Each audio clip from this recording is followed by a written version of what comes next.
We're live. Welcome to Dive into Worldbuilding. I'm Juliet Wade, and this week we're talking about seasons, and seasons should be fun to talk about because I don't know. I we get so used to Vivaldi's four seasons, right?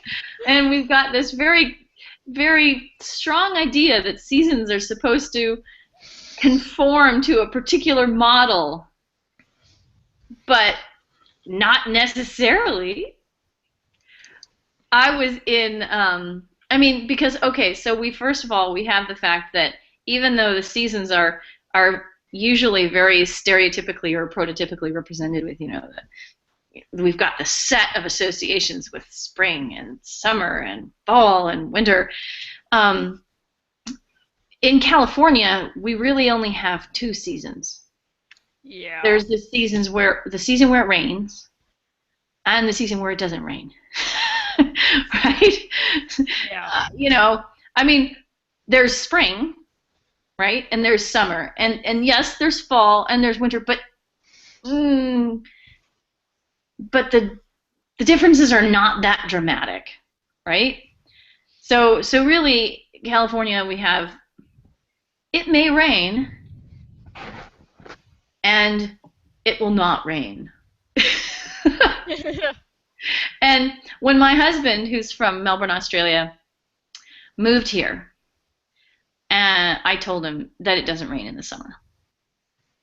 And we had this amusing continuous winter romance for a while because every time either one of us went on summer break, we would go visit the other person who was in winter, right? So the first summer that we spent together was the summer after we got married, and we were in San Jose, and it was brutally hot. Oh God. And we had to move into an apartment on the day when it was 105 degrees. And we were like, oh my gosh, our marriage will never survive the summer. Fortunately, it did. But at a certain point that summer, my husband looked at me and he said, Juliet, and I said, yeah. He says, when you said that it doesn't rain in the summer, I was like, yeah. You meant it doesn't rain in the summer. I was like, yes, what did you think I meant? Well, I thought you meant it didn't rain much in the summer. I was like, no, it does not rain in the summer. Right? So we have a lot of expectations regarding seasons that may not prove to be well-founded, depending on whom we're talking to. And basically what context, right? Seasons mean different things to different people, and they express themselves in different ways in different locations, right? I actually moved to California from Montana, Mm. where there was all four seasons Mm-hmm. very clearly, and it was like, oh my God, there's basically two here. Hot and not hot. It's like it. Yeah. But in Montana we used to anyway. Probably it's changed now. But it was, you got summer, spring, fall, and winter. You got the leaves changing and falling. You got the big leaf piles. You got the winter snow. You got the rain in the summer. You got like storms and the occasional rain in the summer, and it was hot in the summer, and you got like the springtime where it would be like sleet or Mm-hmm. rain, and so you got that. So it was a very very clear four seasons. Yeah. Um, And seasons are differently pronounced different parts of the globe. That's true. If you have a temperate climate around the 40 to 50 degrees latitude, then you tend to get very noticeable four seasons. The further Mm-hmm. away from that, either towards the equator or towards the poles, the seasons become somewhat less. length of day changes more towards the poles, but ultimately you get to a point where it doesn't matter how long the day is or how short the day is, it's still in cold. Yeah. I mean, yes, there is summer and winter in the Antarctic, but frankly, the summer is like, oh, it's -20, and the winter is, oh, it's -50. And there's kind of like, I don't much care because they're both going to kill me. Yeah. So, yeah, nice summer's day, I'll go out for a walk. No, you're not going to do that. You can sunbathe. I mean, it's perfectly possible to sunbathe at midnight in Antarctica, in the right season. But just have to really hope there's no wind, because the wind chill will just take it to degrees you don't want to think about. But yeah, so and seasons is another of these things that it's not a European invention by any means, but it happens to be because of where European civilization grew up. It grew up in a location where there were these marked kind of changes. There's winter, everything's fallow, then spring, everything starts to shoot, then summer, it's hot and you harvest everything, and then autumn, it all kind of decays back towards winter again.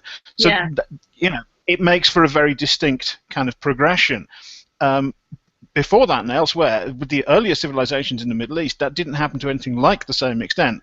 And the seasons there are not based on necessarily what the weather's doing where you are. They're based on what the weather is doing somewhere a long way away, because it's based on what's coming down the river, whether it's the Tigris and Euphrates or whether it's the Nile. What matters is it in flood or is it dry? Because that's when you can use that water for irrigation. It's not going to rain where you are much any time of year, but what's happened elsewhere, possibly months earlier, makes a huge difference to your life.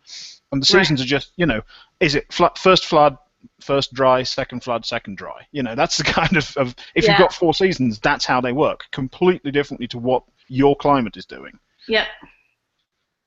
Yeah, and that's a good point, because the seasons, what are the seasons for, right? The seasons are for setting our expectations as to what kind of activities we should be participating in on some level. Yeah, predominantly agriculture. It's right. What can you do in terms of acquiring food? Because as we've discussed at various times, and underfood, for much of human history, 95% of people have spent much of their time trying to produce enough food to live. That's all they do. So agriculture is fantastically important, and therefore things that affect that agriculture are utterly fundamental. If you can't grow things in winter, if you're a Viking and you live up in the fjords of Norway, you can't grow any crops in winter. You have to survive on what you've stored, plus if you can fish in the fjords. That's basically kind of it. You have to make sure you have enough food stocked up to get you through winter, and hope that when spring comes, you're still alive. Yep. When spring comes, you're still alive. Yep, that sums it up. It's been a good year. I am still alive.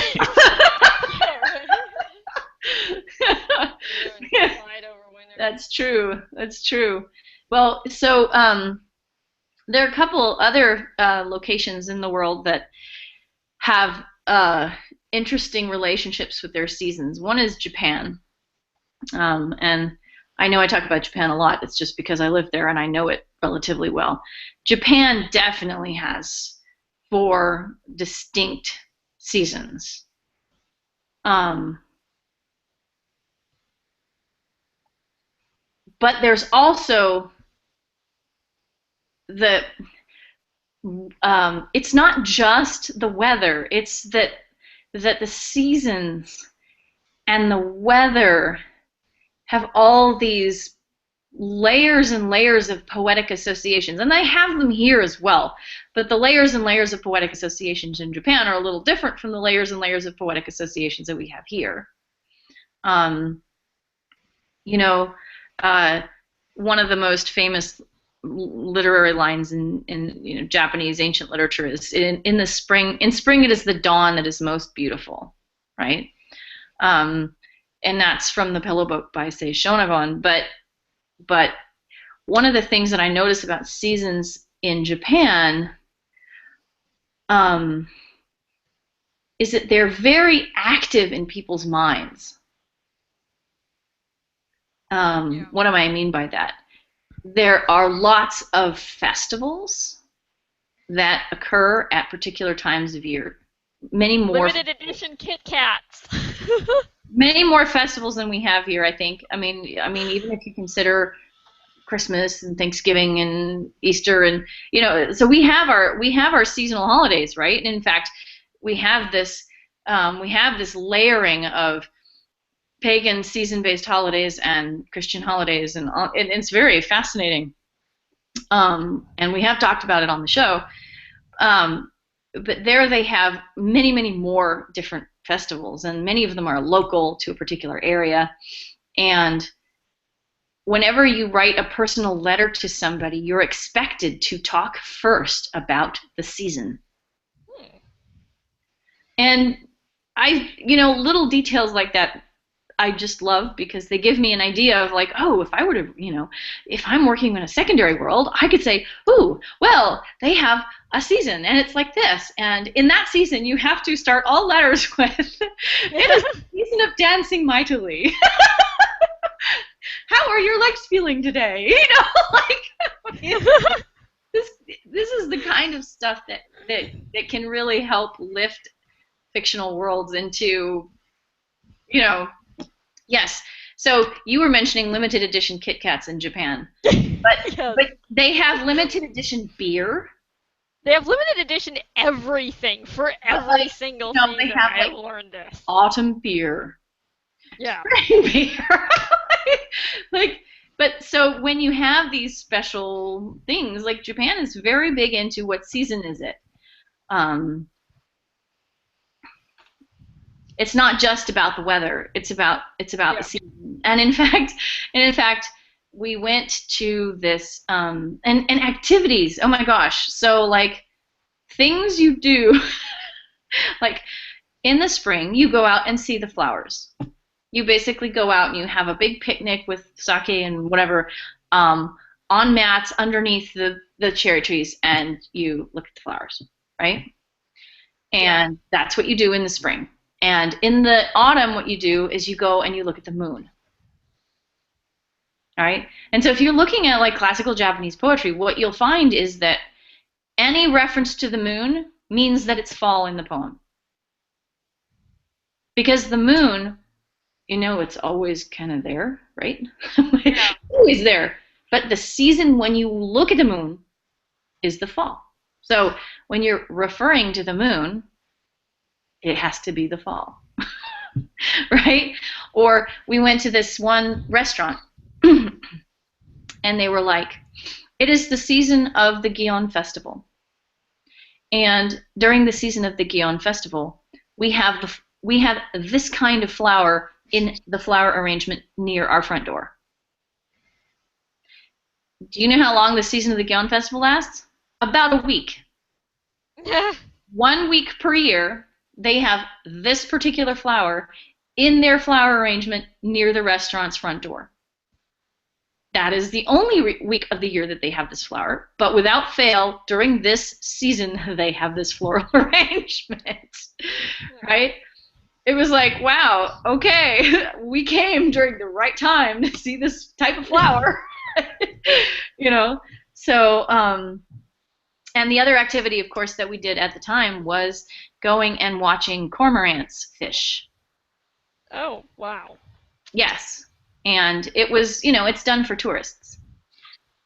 But they said there's the river, and there are these big long canoe-like boats, and they have the thing, and you go out there, and you've got these guys in traditional garb, and they're wearing, one of the guys was wearing a skirt made out of rice hay, rice straw, and the other guy had like 12 cormorants on ropes made out of rice straw, and so in Japan, seasons are super, super important. If you're ever writing a story set in Japan, do not omit the season. No, I'm serious, because I can leave it out, it will not be authentically Japanese feeling. It will really not. You have to know what season it is and what the weather is like, and the kinds of activities that you would be that are expected during that kind of time of year. So, you know, yeah. So I've written I've written 2 Japanese stories, and one of them was set in the fall, when the ginkgo leaves were falling off the trees, and the other one I set in January during the Adults Day festival. But it's yeah, it's like note to self: if I ever write a story in Japan, season. Yeah, so yes. The other place I wanted to mention was Australia. Now, Australia has reversed seasons from our point of view, but they are actually relatively similar to our seasons. So Melbourne and the Bay Area actually have very similar climate.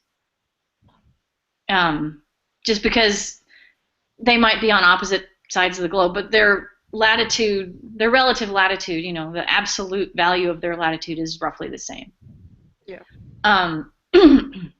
And of course, you get these things where people traveled down to Australia to live and tried to continue their cultural practices of the seasons and nearly died because they kind of didn't figure out that it was not going to, hey, it's kind of coolish feeling. We must be going into the spring, which means we will be able to plant crops. Oh wait, we're actually going into the winter. Oops. So there's the reversal thing. But we also went to the Grampians National Park. This was over Christmas this year. And they have this really amazing cultural center where you can learn about the cultural practices of the Aboriginal peoples who originally lived in the area. And some of them, I think, are still living there and helping to run the cultural center. So it was very, very cool. One of the things we learned about was how the Aboriginal peoples of this area defined the seasons. And it was so interesting. For one thing, there were like 6 seasons. You okay there, Brian? Oh dear. Brian's inhaled something.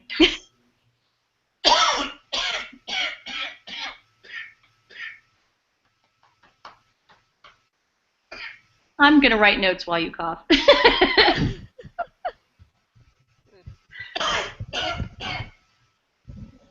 Oh dear, poor Brian. All right, so they had like 6 seasons.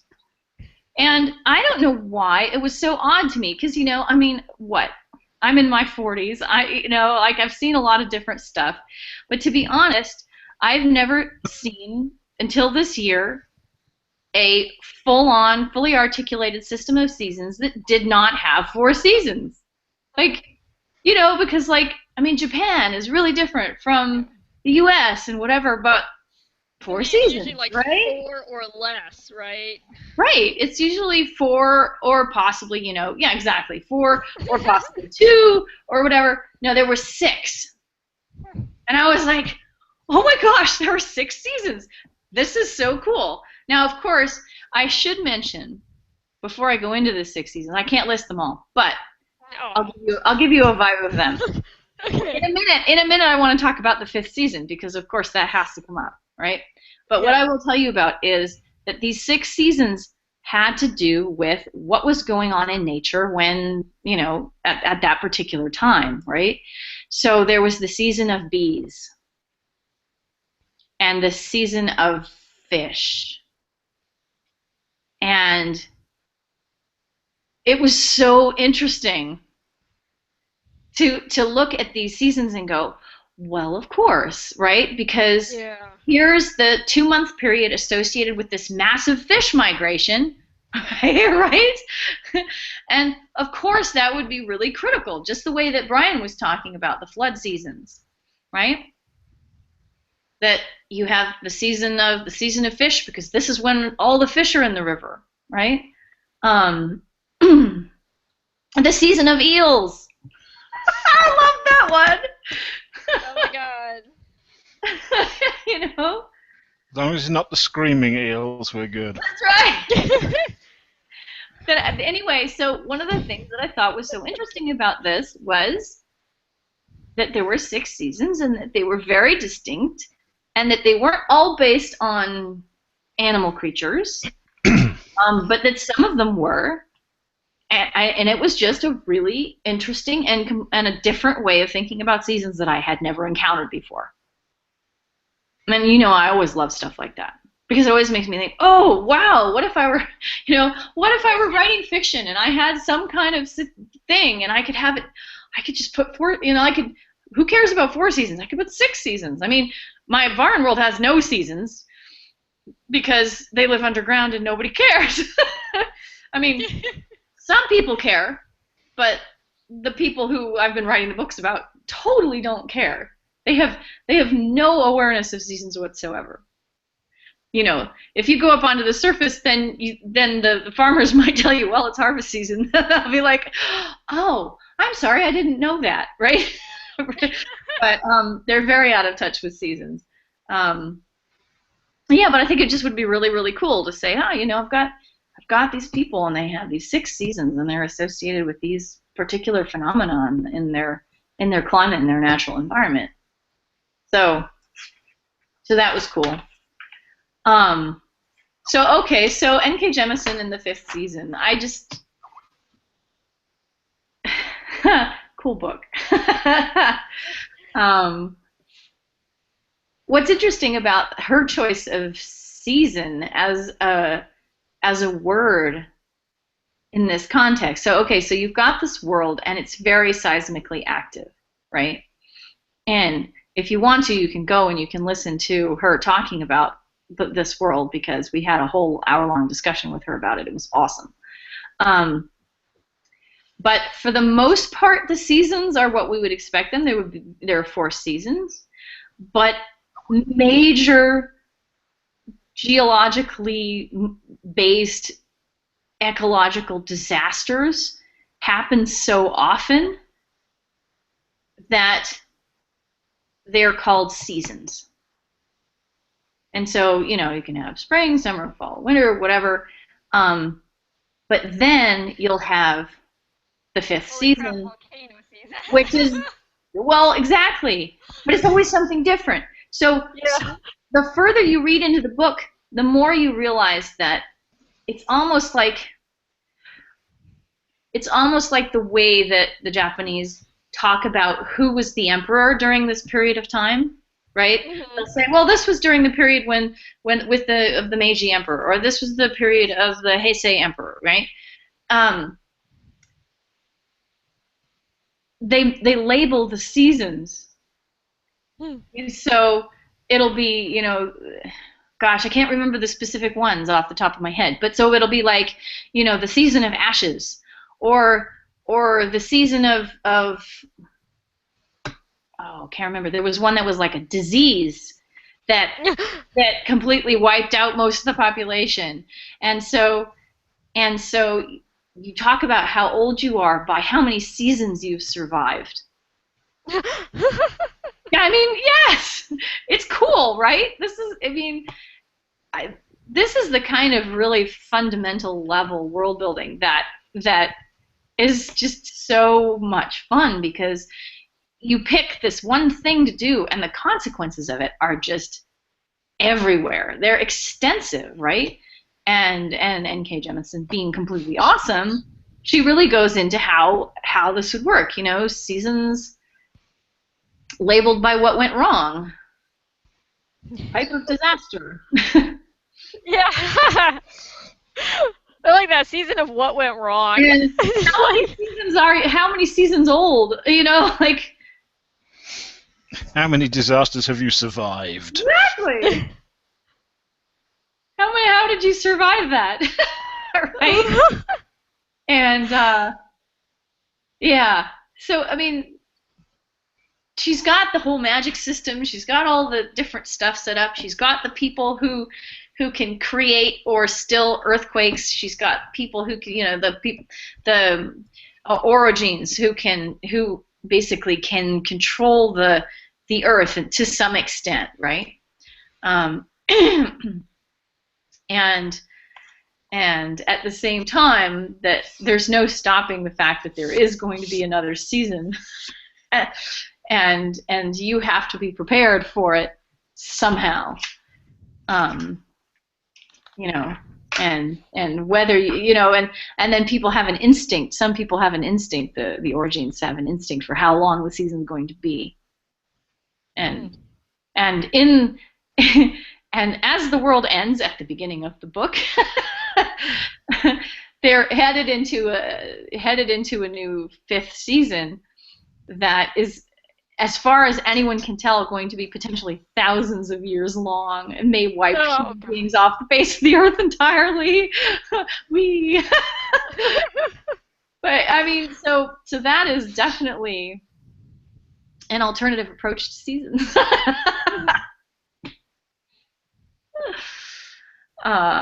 Really, really fun stuff to consider. Yeah.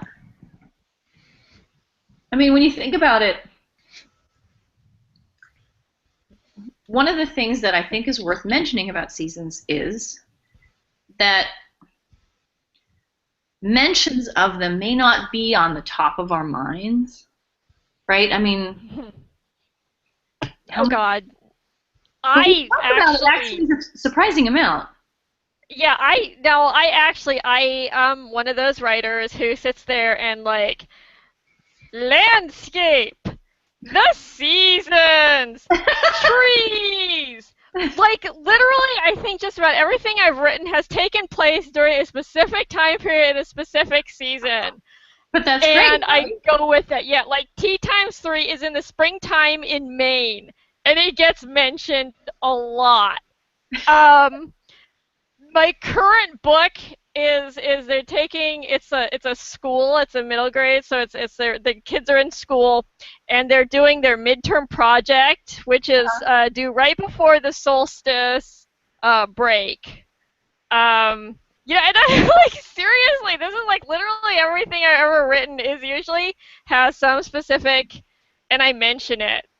Yeah. Probably too much. Well, actually, I don't know, too much. Like, honestly, I think it would be a bigger problem to mention it too little.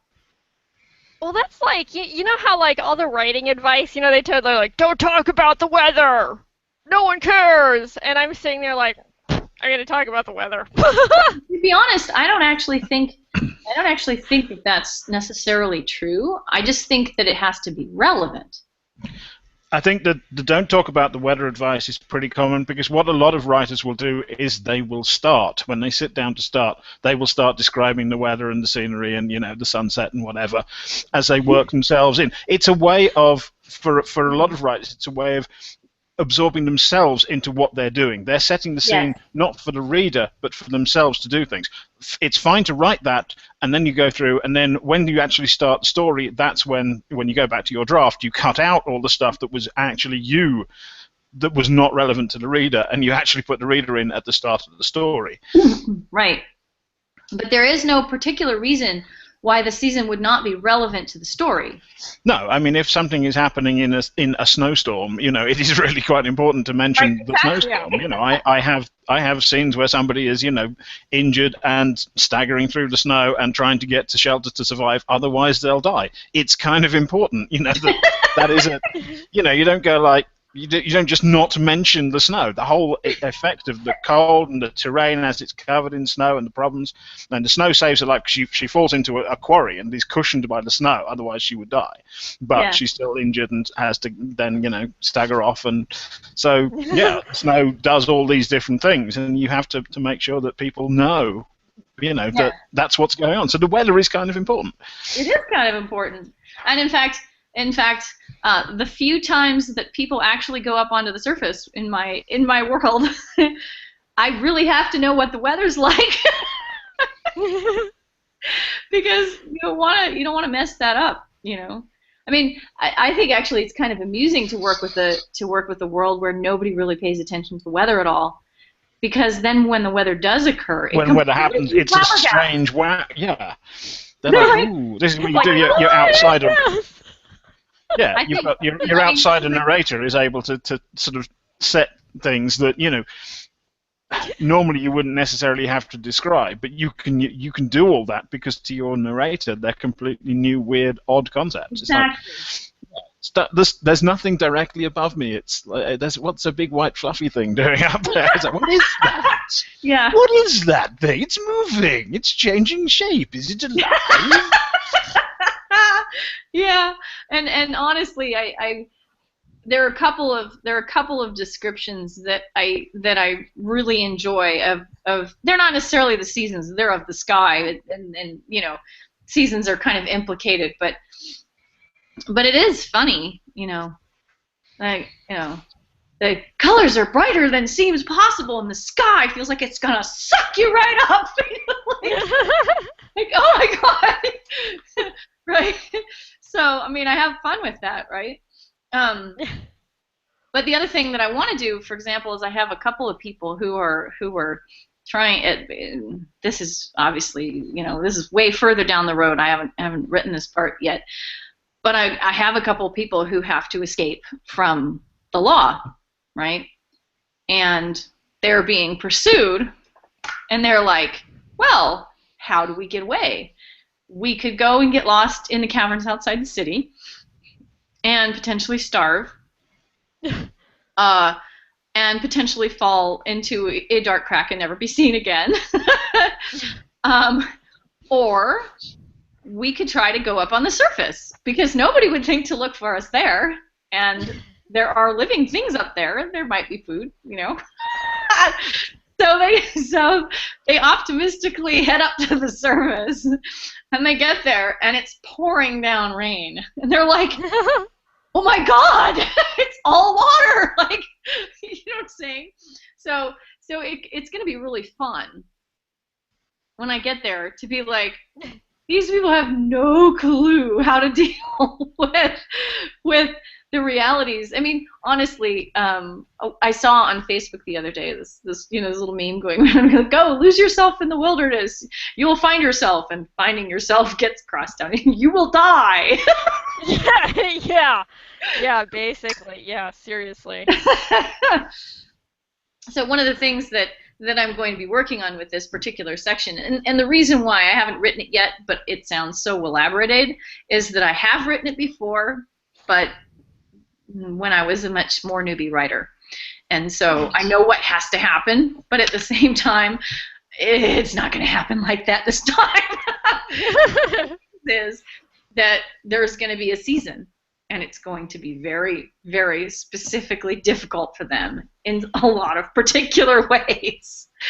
So, yeah. And you have to figure out, honestly, like, say you have dragons, or say you have some other, you invented a new type of animal, right? How does it interact with the seasons? Because all of the animals interact with seasons somehow, usually, right? Mm-hmm. I mean, you could say, okay, dragons are pretty much lizards, so you can kind of, but are they? Are they warm-blooded? Are they cold-blooded? And how do the seasons affect them? Do they hibernate? Do they? If you're inventing animals, knowing how they interact with seasons might be a good idea. Well, there's like those, I think there was like, I'm not sure if it was a friend of mine in Ohio who posted this, but they're expecting, I think, was it the 17-year cicadas? Again, like this spring, and it's going to be apparently 2 weeks of horrific, mind-numbing noise that just apparently drives people absolutely bonkers. Yeah. But it's like there's no getting away from it. It's just you've just got en masse millions of these cicadas coming up from the ground after 17 years, and they're going to do their business and then die off again. But you have to suffer this in the meantime. How many of the 17-year cicada seasons have you survived?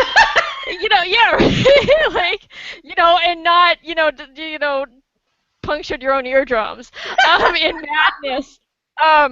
Or crashed your car So because there were cicadas all over it. yeah, right. So it's like, so maybe they were just like, like season of like just, cicada madness. I don't know, It's just, well, you can make it up. Maybe there's like some bugs that emerge and it's like they put off some kind of pheromone that makes people hallucinate for like 2 weeks straight. Yeah. And like everybody literally just goes mad or like flees the area. So it's like That actually reminds me that there was a C.S. Friedman book called The Madness Season. oh Yeah. So that's actually something that's kind of fun. yeah. Brian Probably Staines not did if have you're something similar. He did a series of books on a ship recontacting colonies that had basically been largely abandoned because of political and financial reasons back on Earth. They'd sent out initial colony ships and then they'd never kind of followed them up. And another ship finally goes out to try to contact these various human colonies and to find out how they've done. And on one of them, the people have pretty much changed completely. They're almost incomprehensible. And it's because there is a mating dance of butterflies that release pheromones and chemicals that have a profound psychoactive effect. And they've become addicted to this so much that they actually capture the butterflies and deliberately kind of release them, and it's just changed their whole kind of brain processes. They're no longer almost recognizable as human, mentally speaking. Wow. So it's a cool little series because it addresses interesting biological problems on other planets, which is something that's not often kind of looked at in science fiction and should be. Yeah. What's the type that sorry. in? Can you type it in? Yeah.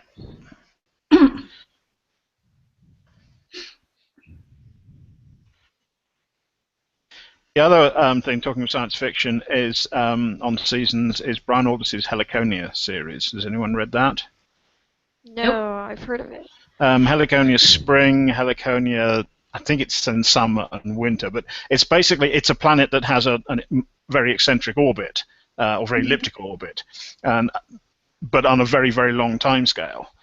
So you have, winter lasts, ridiculous thing. It's not like a single year with 4 seasons. The seasons themselves last tens or hundreds of years before the next season comes in, and there's a lot of stuff about how life has evolved and adapted on that planet to these kind of conditions.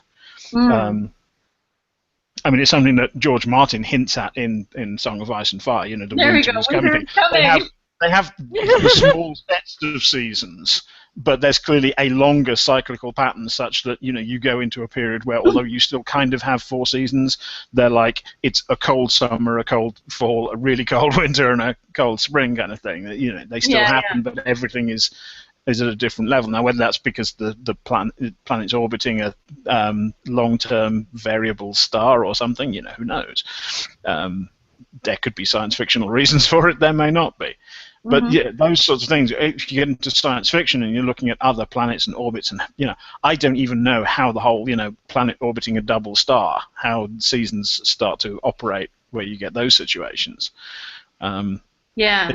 So you can have all sorts of fun going out into the universe and having these really different orbital patterns, different axial tilts. I mean, okay. Uranus, it probably doesn't matter that much in tidally locked planets, because right? it's a gas giant, but it's tilted so that the axis of rotation basically points pretty much towards or away from the sun, rather than up in the orbital plane. That's got to make that would make a huge difference to how a planet worked if that was a planet in the habitable zone and a rocky Earth-like planet. If your axis of rotation is not, I mean, we've got that 23-degree thing that does the seasons, but they've got 98-degree axial tilt. That's crazy. Yeah. That's going to have huge effects on how your seasons and how climate and so forth work. I hate to think what the wind patterns and tide patterns are like when you do something like that. Yeah. Totally. Wow. Rotation speed would do something too, wouldn't it? The rotation, like how fast the planet spins. That's Yes. day length. But also it will affect wind strengths and patterns. Yeah. to some extent. Because although, there is a certain amount of atmospheric I mean, that's, the rotation is why we have wind and weather patterns predominantly going in one direction, Right. because Mhm.